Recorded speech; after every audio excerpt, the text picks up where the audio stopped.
Hello বন্ধুরা, welcome back to my channel. তো আজকে আমি এই যে মাছটা এনেছে, মাছটা খুলে দেখি কি মাছ। বাজার থেকে এখনই নিয়ে এলো মাছটা।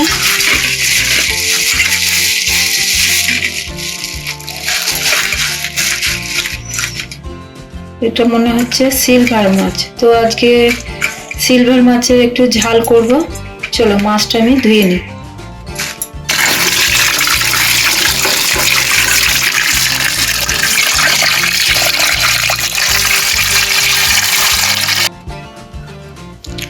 মাছটা আমার ধোয়া হয়ে গেছে, ভালো করে ধুয়ে নিয়েছি। নুন দিয়ে দেবো আর দিয়ে দেবো একটু হলুদ। তারপরে মাছটা আমি ভালো করে একটু মেখে নেব। এই যে মাখা হয়ে গেছে, এবার আমি মাছটা ভেজে নেব। তেলটা গরম হয়ে গেছে, এবার আমি একটা একটা করে মাছ ছাড়বো। সাবধানে মাছটা দিতে হবে, কারণ তেল যেন শুকিয়ে না থাকে।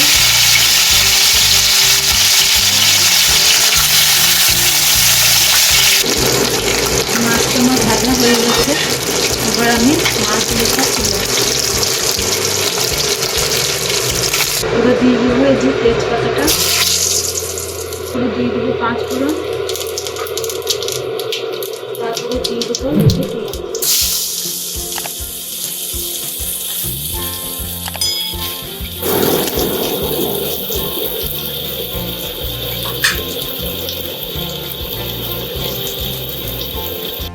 ক্যাপসিকামগুলো। আমি ভালো করে একটু তেল মাঝে সামনে একটুখানি নেড়ে নেবো।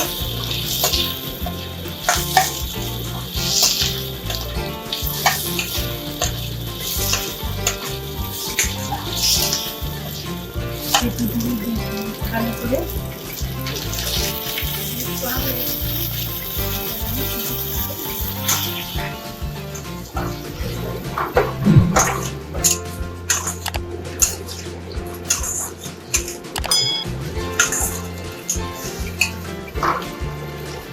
দিয়ে দেবো আমি একটু হলুদ,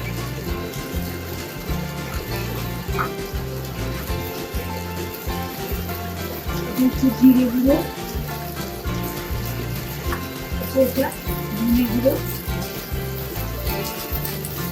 এটা অল্প করে আমি মশলাটা আমি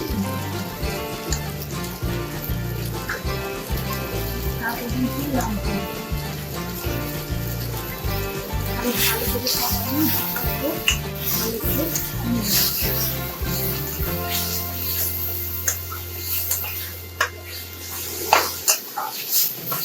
আমি এই যদি মাছের ফ্রাই করি আজকে বানিয়েছি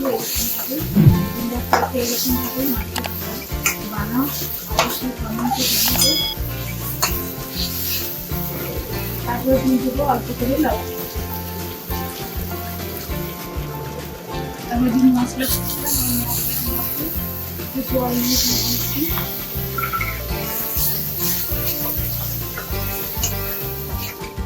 কষা হয়ে গেলে আমি মাছগুলো মশলাটা একটু কষা হয়ে টমেটোটা দিয়ে দিচ্ছি। মশলা কষা হতে হতে টমেটোটা আমার গলে যাবে। আমি মশলার সঙ্গে আমি ভালো করে টমেটোটা দিয়ে ভালো করে মাখিয়ে নিলাম। মশলাটা আমার হয়ে গেছে, এই যে ভাজার মধ্যে তেলটা বেরিয়ে গেছে। এবার আমি মাছগুলোকে দিয়ে মাছগুলো দেওয়ার আগে আমি অল্প করে একটু চিনি দিয়ে দেবো।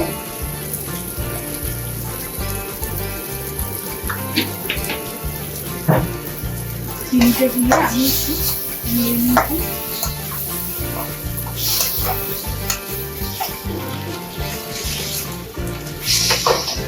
মাছগুলো দিয়ে এবার আমি জলটা দিয়ে অল্প করে জলটা দেবো।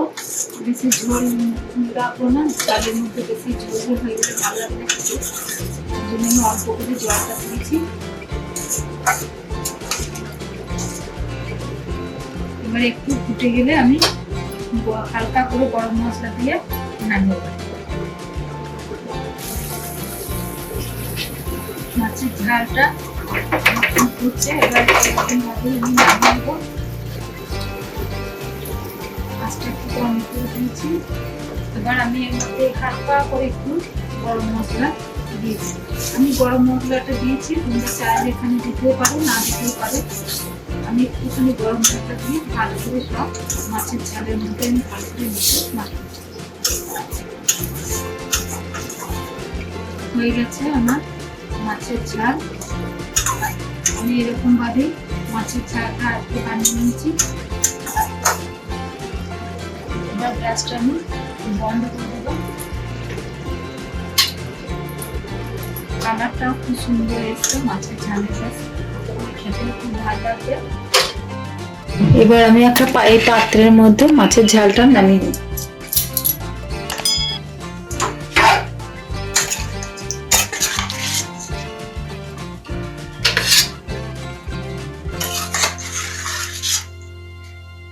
বেশ গরম গরম মাছের ঝালের সঙ্গে গরম গরম ভাত খেতে কিন্তু খুবই ভালো লাগবে।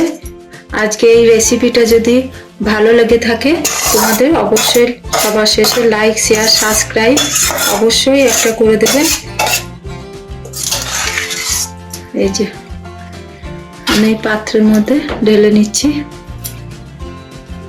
হয়ে গেছে এই যে মাছের ঝাল, এটা গরম ভাতের সঙ্গে এবার পরিবেশন করে দেব। তো আজকে এই ভিডিওটা যদি ভালো লেগে থাকে অবশ্যই কমেন্ট করে জানাবে কেমন হয়েছে মাছের ঝালটা। আর সবার শেষে বলি তোমরা ভালো থাকবে, সুস্থ থাকবে।